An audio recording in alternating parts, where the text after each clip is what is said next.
Salud mental. É um tópico que na Aruba nós estamos virando mais consciente de que.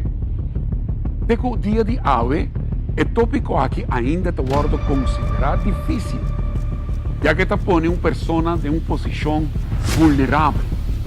Ainda está escolhendo evitar o tópico aqui para via de medo, vergonha e o estigma. Não está somente adulto não por destruir uma lesão psicológica.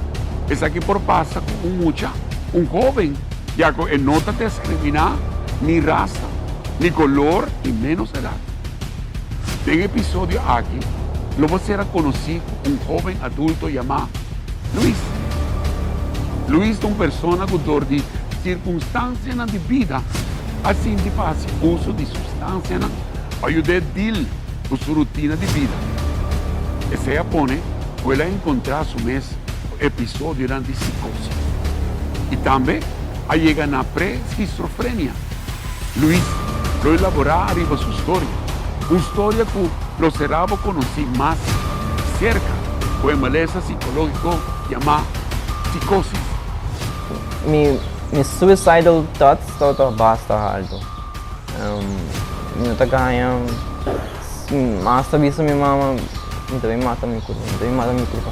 E coita minta querer e coisa mais rosto bisa bo mama.